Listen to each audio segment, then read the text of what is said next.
Dinas Kesehatan Provinsi Banten yang juga juru bicara penanganan COVID Provinsi Banten, Dr. Ati. Betul ya, Bu? Ya, betul. Ya, terima kasih sudah menyempatkan waktu untuk hadir di sini, Dr. Ati. Saya boleh panggil Dr. Ati aja ya? Boleh. Iya, Dr. Ati. Dok, takut COVID nggak sih, Dok, sebenarnya? Takut nggak ya? Tentunya begini, COVID sebenarnya nggak perlu ditakutin, tetapi bagaimana kita jangan sampai terkena COVID, itu intinya. Tapi pulang ke rumah setiap hari?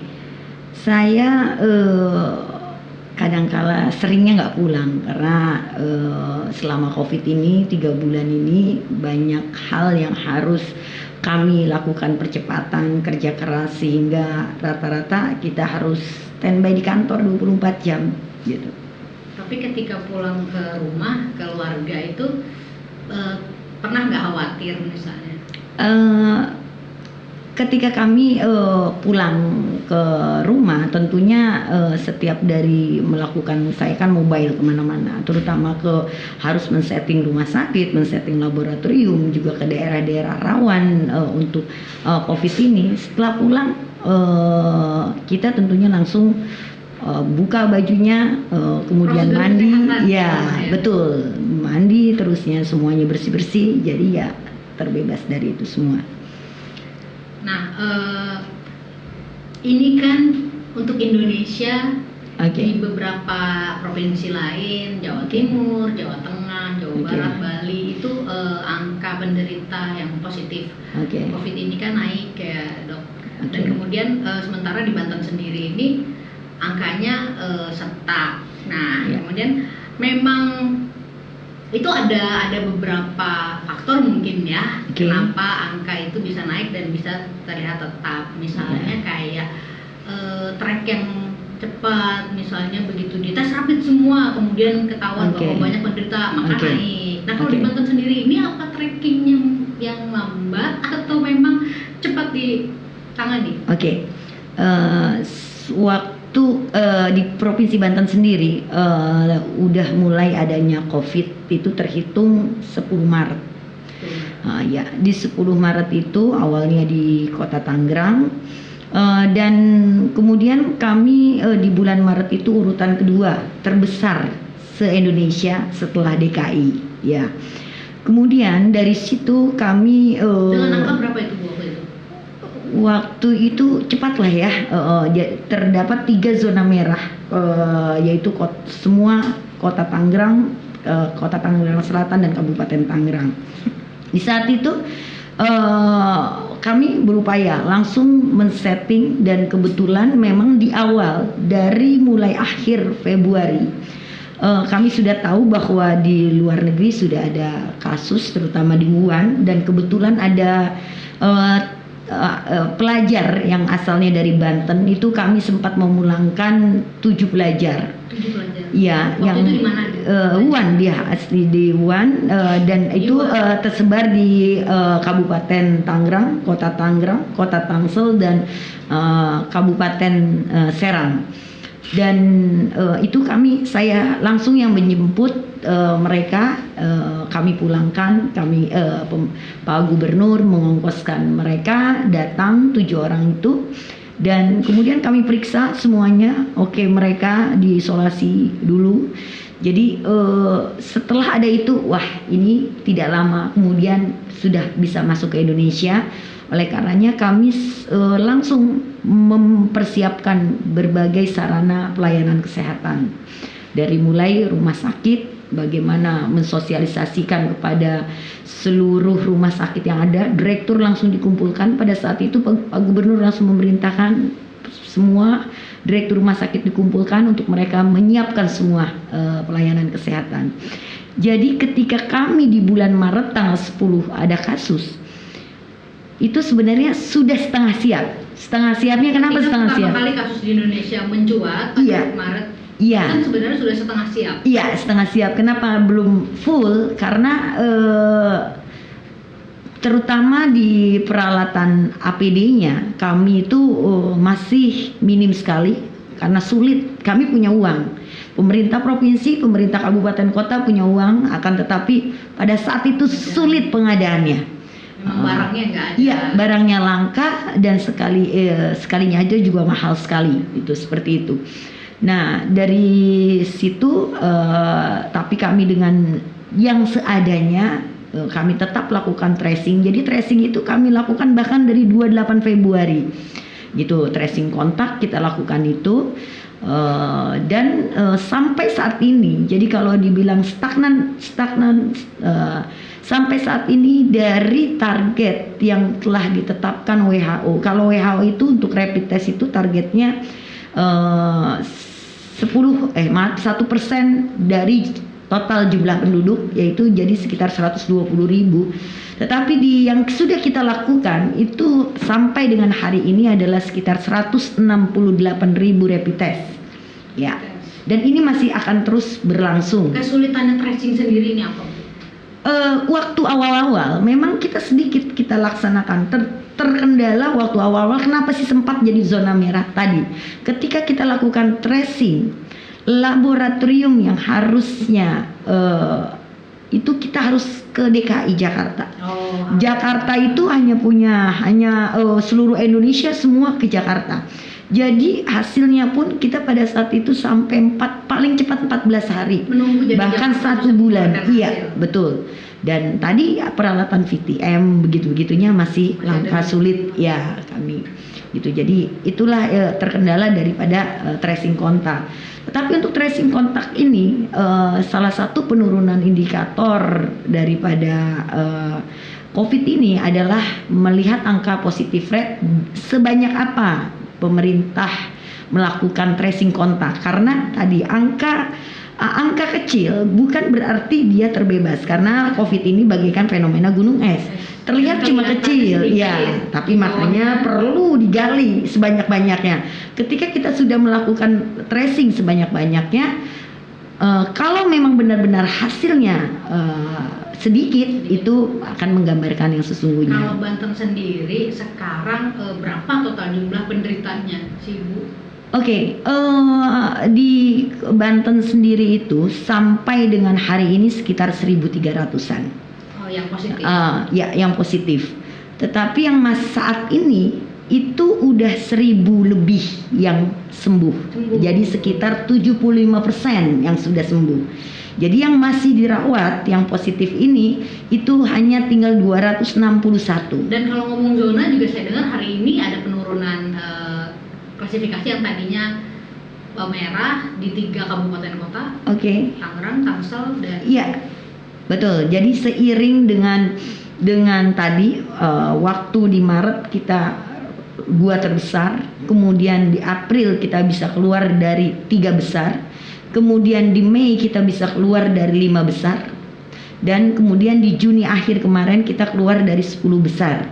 Nah, seiring itu kami di Juli ini mengevaluasi berdasarkan 12 indikator kesehatan masyarakat dengan berbasis data yang tentunya bagaimana masyarakat ini produktif dan aman dari COVID. Dari 15 indikator ini hasilnya adalah bahwa dengan nilai 2,7, artinya 2,7 dari indikator itu. Jadi 15 indikator itu terdiri dari 10 indikator epidemiologi, 2 indikator surveillance kesehatan masyarakat, dan 2 indikator dari pelayanan kesehatan. Dari 15 indikator tersebut, hasil dari penilaiannya yaitu 2,7. Angka ini 2,7 itu adalah range-nya untuk zona kuning, gitu. Ya, karena kalau kapan bisa dikatakan zona kuning, yaitu dengan range angka penilaian indikator sebesar 2,5 sampai dengan 3. Jadi resiko rendah. Provinsi Banten sendiri dari 8 kabupaten kota. 3 awalnya merah dan kemudian sekarang sudah kuning. Iya, betul. Dan 5 misalnya. Seperti apa? Semua sekarang saat ini per hari ini semua kuning semua. Oh, alhamdulillah. Ya, jadi awalnya 4 zona merah, kemudian 4 zona orange. Ya, tetapi hari ini saya bisa mengatakan dan bisa bertanggung jawab atas apa yang menjadi penilaian karena tadi 15 indikator tadi. Kalau untuk penderita yang sudah sembuh nih ya dok, ya, dia perlu melakukan apa sih untuk menjaga kesehatannya misalnya, atau untuk yang untuk menjaga yang belum terkena ya, atau yang belum kena positif, apa yang harus dilakukan oleh masyarakat? Jadi kalaupun kita sudah berada di zona kuning itu adalah resiko penularan rendah. Tetapi masih ada kemungkinan akan terjadi klaster baru kembali. Nah, ya, oleh karenanya kita tetap harus melakukan berbagai protokol yang ada. Nah, ini konsep dari saya selaku juru bicara COVID dan tentunya sebagai kepala dinas kesehatan, bagaimana zona kuning ini justru harus turun menjadi zona hijau, jangan sampai kembali kepada zona orange atau merah. Nah, ya, ada 4 protokol yang harus dilakukan oleh kita semua, oleh masyarakat dan juga oleh pemerintah. Pertama yaitu melakukan protokol kesehatan. Dimanapun, apapun, kapanpun kita melakukan segala aktivitas harus menggunakan protokol kesehatan. Seperti apa sih dok? Protokol kesehatan itu yaitu pertama menjaga jarak. Jadi di dalam ruang atau di luar ruang kita harus tetap menjaga jarak. Menjaga jarak. Ya, kedua gunakan masker. Gunakan masker. Ya. Ketiga, kita itu harus mencuci tangan sesering mungkin dengan air mengalir dan dengan sabun.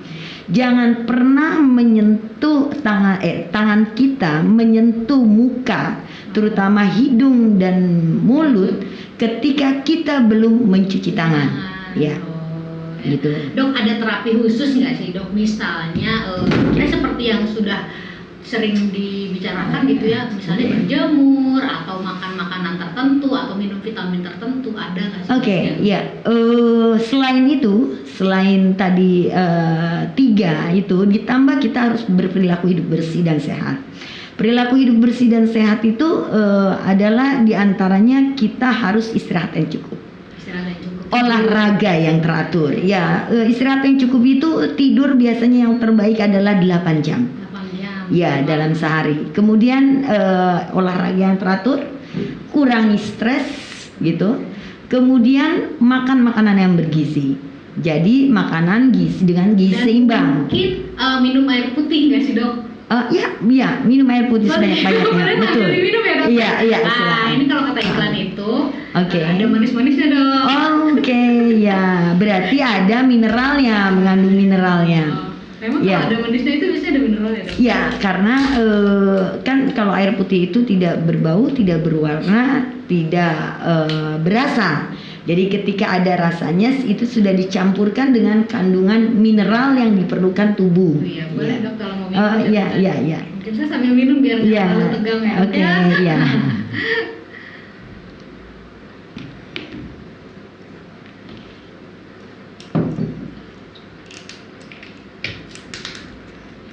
Nah, kalau berjemur sendiri, itu berjemur itu sebenarnya baik untuk vitamin tulang, ya, menguatkan tulang, vitamin D-nya. Tetapi kalau dalam penanganan COVID memang ini belum ada, ya, belum ada analisa atau kajiannya yang terbukti bahwa itu memang salah satu, ya. Tetapi memang itu bisa menyehatkan gitu.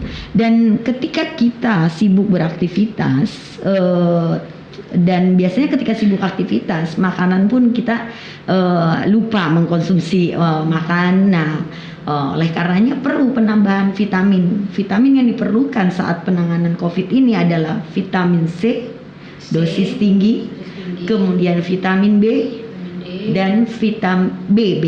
Ya, vitamin B kompleks ya itu, kemudian vitamin E. Oh, mungkin kalau misalkan kita menjaga kesehatan dan imunitas tubuh, maka memang agak lebih sulit untuk si virus ini bisa. Jadi memang sifat dari virus ini sampai saat ini tidak pernah ada obatnya.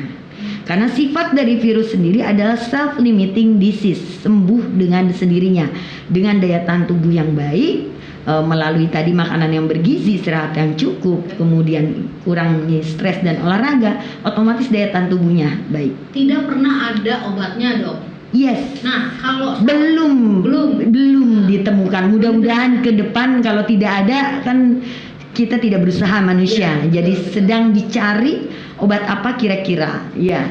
Untuk vaksin nih, Dok, ya. Oke. Kalau di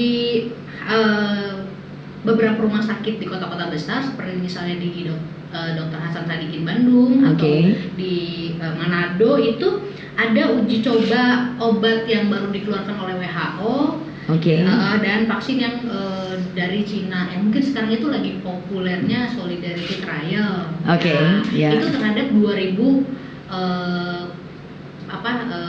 orang gitu. Nah, kemudian kalau untuk Banten sendiri ada nggak sih Bu untuk tes yang obat WHO dan vaksin dari Cina ini?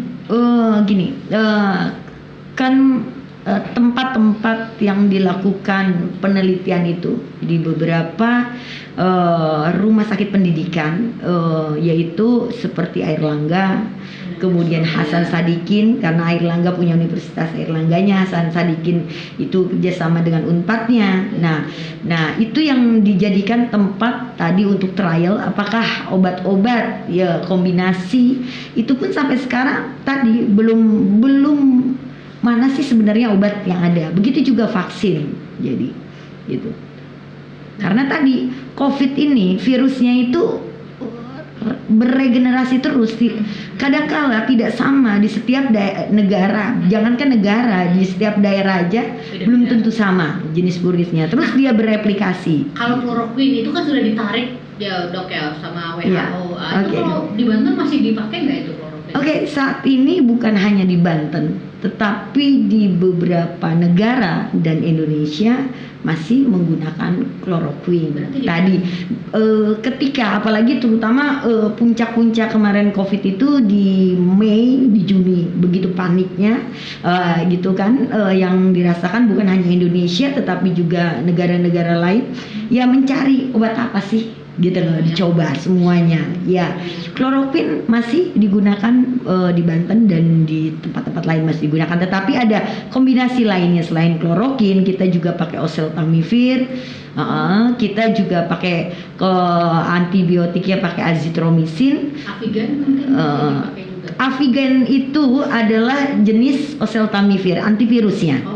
Ya, kalau di Indonesia Avigan mungkin masih sulit didapat karena kan Avigan itu adalah dari Jepang ya itu, dan itu kita belum mendapat. Kita masih pakai menggunakan oseltamivir, tapi sama-sama antivirus. Isi daripada Avigan itu salah satunya dari berarti pasien di Banten menggunakan obat.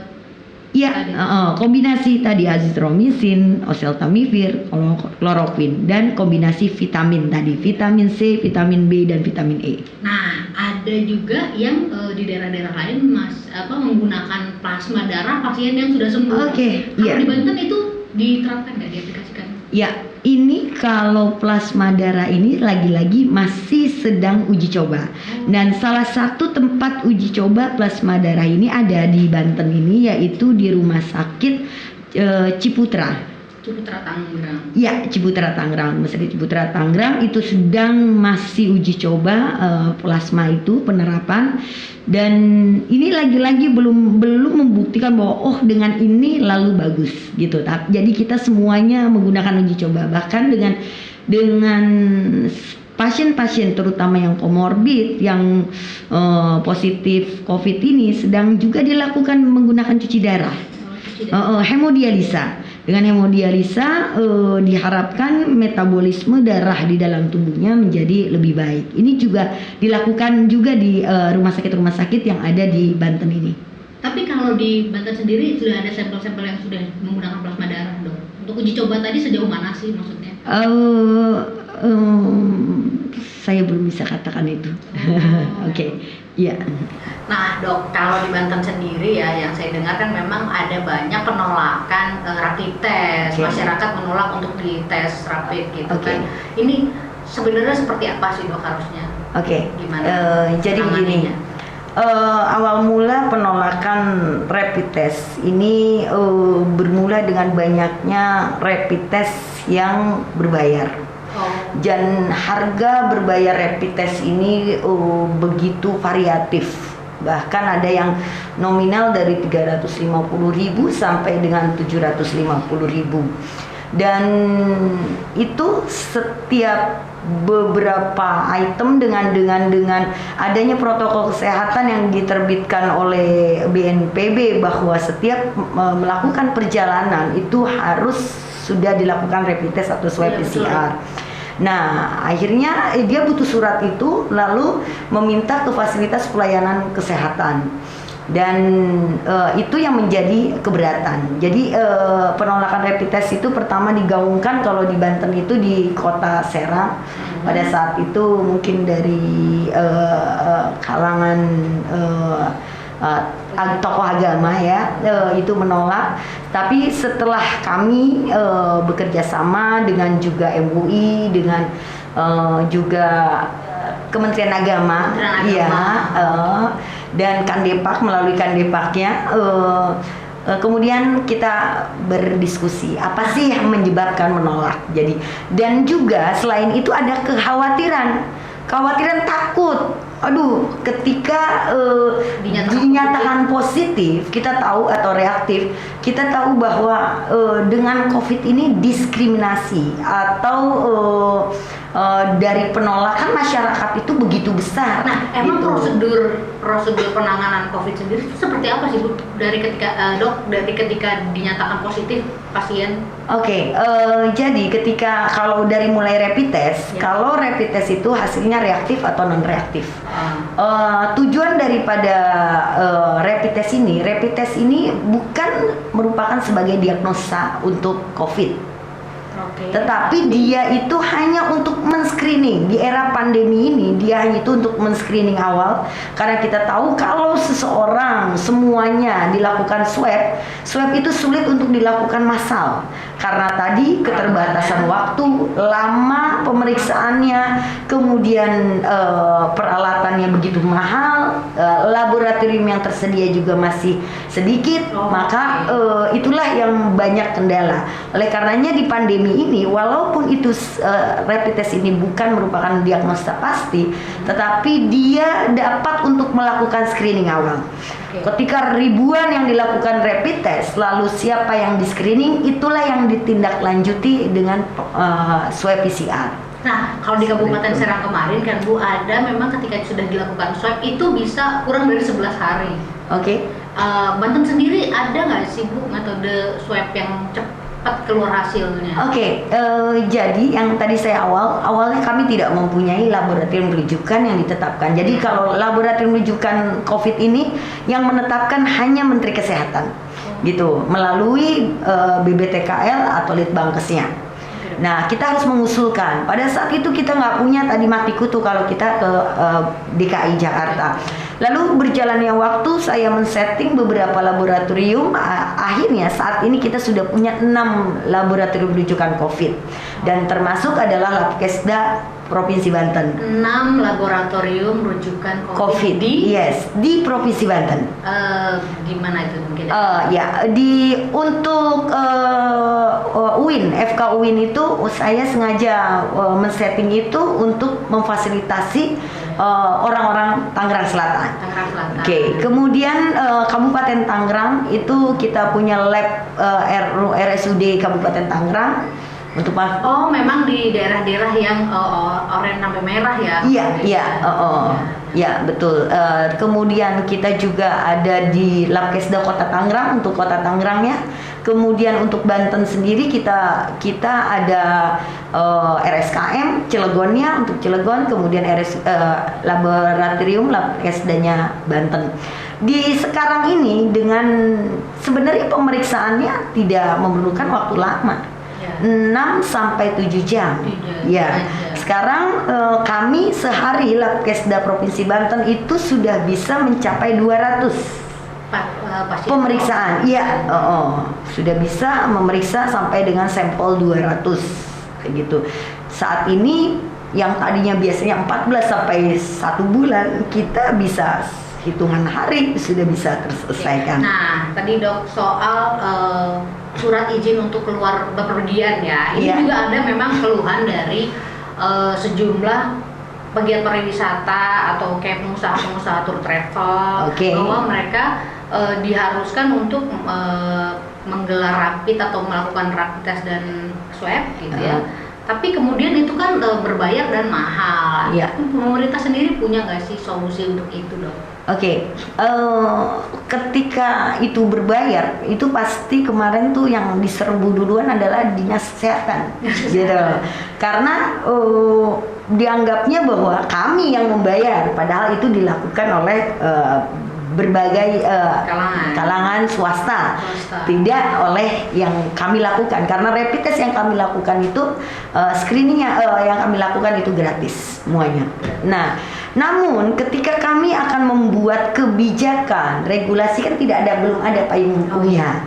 Nah, memang seluruh asosiasi kepala dinas kesehatan se-Indonesia itu kita berdiskusi dengan kementerian.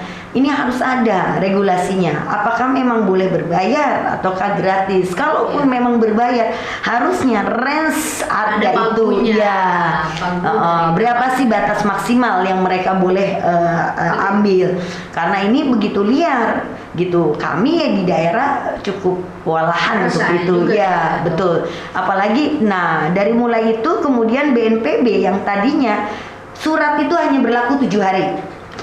Kemudian berdasarkan surat edaran lagi, BNPB mengeluarkan yang terakhir surat edaran nomor 10 tahun 2020 itu terakhir itu akhirnya 14 hari diperpanjang gitu. Jadinya surat itu berlaku 14 hari.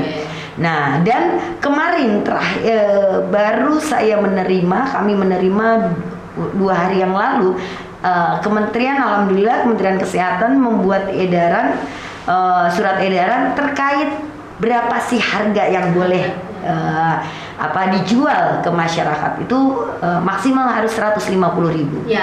Itu memang ada, saya baca berita bahwa maksimal harga untuk rapid test itu. Nah, tapi kemudian juga ada yang alat-alat tes rapid test dan ini itu harga 30 kemudian dijual 150 karena ada itu kan kalau Dinkes Banten belanja kan, Dok. Nah, itu gimana sih, Dok, akhirnya? Begini, kan rapid test itu harga variatif gitu. Harga variatif tergantung keluarannya dari mana, dari negara mana. Dan tergantung tipenya, ada yang 1 stick, ada yang 2 stick. Gitu. Yang 2 stick biasanya jauh lebih mahal. Jadi apalagi kalau kita belinya kemarin itu yang masih sulit, itu rapid test itu bisa mencapai 270.000 dengan antibodinya. Tapi dengan sekarang sudah nggak sulit lagi memang? Tetap beli tetapi tidak begitu sulit. Tetap inden tapi tidak begitu lama indennya. Betul. Dan tapi nggak ada, kayaknya belum ada kalau harganya 30.000 rapid test gitu. Semurah-murahnya rapid test itu harganya sekitar 100.000.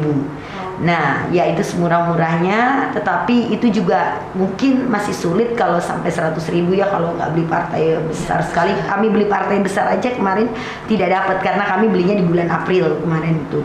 Nah, ini sebenarnya ketika surat edaran ini dipagukan 150.000, memang fasilitas pelayanan kesehatan seperti rumah sakit baik swasta, kemudian klinik baik swasta itu yang memungut biaya, mereka bingung karena harga beli rapid test itu tadi di atas 100.000, belum lagi mereka harus menambah biaya BHP lainnya seperti alkohol swabnya, lancet penusuknya, belum APD, kelengkapan APD yang begitu maksimal. Jadi itulah yang ketika di modalnya dihitung itu semua nggak bisa dengan harga 150.000. Tetapi kalau dari sisi kami dinas kesehatan apalagi untuk masyarakat di era pandemi ini kan tadi harus melakukan screening sebanyak-banyaknya, rapid test sebanyak-banyaknya gitu kan. Berapa angka yang sesungguhnya, iya. Nah, ini kami senang gitu kan. Jadi keresahan masyarakat pun sudah berkurang. Ya, memang seharusnya di era pandemi ini memang si malakama ya. Di satu sisi kalau juga pemerintah memberlakukan gratis semua, mungkin tingkat kesanggupannya tidak banyak gitu kan. Dan perlu peran swasta juga tidak mungkin karena tidak mungkin gratis karena dia juga modal sendiri ya seperti itu. Nah, sebenarnya kalau di era pandemi ini nggak boleh berbayar, harus gratis agar pandemi COVID ini bisa cepat turun dan menghilang di Indonesia. Dok, kalau Provinsi Banten bisa menyanggupi berapa banyak rapid test gratis? Oke, kita yang tadi saya bilang total kita itu sekitar 268.000, kemudian yang sudah kita lakukan itu yang hasilnya sudah ada 160 ribuan dan sisanya masih ada, tetapi yang untuk sisa di Banten sendiri tinggal sekitar 30.000. Itu pun rencana kita fasilitasi itu untuk pesantren-pesantren yang ada di Banten ini. 30.000 itu dok berarti nggak dibatasin misalnya per hari berapa ratus atau rencana sisa 30.000 itu kita gunakan untuk pesantren-pesantren. Jadi ada permintaan pesantren untuk melakukan rapid test. Memang tidak secara umum tapi dijatah sama pemerintah provinsi. Iya, karena kita tahu pesantren yang ada di Provinsi Banten itu lebih dari 400. Kemudian satu pesantren siswanya akan bervariasi, ada yang sampai ribuan. Nah, kami jadi akhirnya setelah kami jadi sempat ini kami itu sempat diskusi dan berkumpul dengan forum pesantren, kemudian para kiai, ulama, dan mereka dengan kondisi ini kalau memang ingin gratis tentunya terutama untuk siswa-siswa yang berada di zona merah, dia datang dia harus direpit gitu. Jadi 30.000 ini nanti akan untuk pesantren sekitar berapa persen? Tergantung mereka mau atau tidak ya. Saat ini baru ada sekitar 20 pesantren yang mengusulkan, tapi ini kan mereka kan bukanya tergantung mereka kapan bukanya, baru mereka mengusulkan gitu. Nah, angka 30.000 ini dok ada kemungkinan penambahan nggak untuk APD dan APK? Untuk rapid test sendiri kami dapat anggaran BTT selanjutnya kan di tahap 2 nanti sepertinya kami tidak akan melakukan membeli rapid test lagi karena kami sedang mengejar. Kalau angka rapid test kan tadi sudah memenuhi target kami, tetapi yang kami kejar saat ini adalah pemeriksaan swab PCR. Memang bedanya pemeriksaan rapid dengan swab PCR itu? Oke, kalau rapid test itu yang diperiksa itu antibodi seseorang. Antibodi itu ada ketika dia dinyatakan reaktif, dia itu belum tentu positif COVID. Ketika juga dia dinyatakan negatif, ketika dia dinyatakan negatif, belum tentu juga dia terbebas dari COVID. Karena antibodi itu terbentuk di tubuh itu kurang lebih 7 sampai 14 hari setelah virus masuk ke dalam tubuh gitu. Jadi ketika di rapid, dia masa inkubasinya belum mencukupi ya. Tapi kan beberapa hari kemudian bisa saja dia positif ya, begitu. Jadi tadi bahwa karena dia bukan merupakan diagnosa pasti, tetapi penting untuk melakukan pemeriksaan massal, ya kan, dan itu tetap efektif sebenarnya di masa pandemi. Tetapi saat ini karena kami sudah terpenuhi target 120.000 bahkan melebihi itu, sekitar nanti totalnya sekitar 268 ribuan. Dan ini ke depannya bahkan mulai dari hari ini sebenarnya dari kemarin tuh kita menggenjot terus tracing kontak dengan swab PCR. Kalau swab PCR tuh yang diperiksanya virusnya, virus COVID langsung. Nah, jadi virus COVID itu paling banyak itu ada di daerah tenggorokan dan di hidung, di lendir hidung itu yang diambil, kemudian dimasukkan kepada media transport namanya kalau VTM. Validitas mungkin lebih. Ya, itu untuk mendiagnosa pasti, ya, gitu. Ya, makanya kami kejar. Tracing kontak tadi itu kesulitannya apa, Dok?